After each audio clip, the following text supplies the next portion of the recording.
chỉ bay ule Bengvar Mizo YouTube channel la kan lo lom le vek se u ko ngai in like le subscribe kha mi lo me sak don nia मौका दे रहा हूँ मैं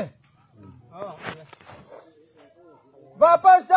जाओ नीचे जाओ यहाँ मत आओ वापस उधर पीछे जाओ सबको जाओ अभी जाओ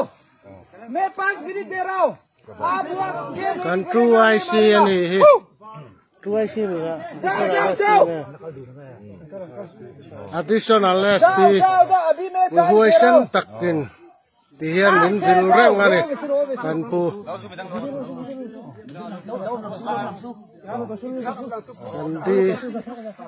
kan pu ten min vil tha kan jam lo hei hi kan chak na nar ani kan pu ten min support tha पीछे जाओ मौका दे रहा हूँ मैं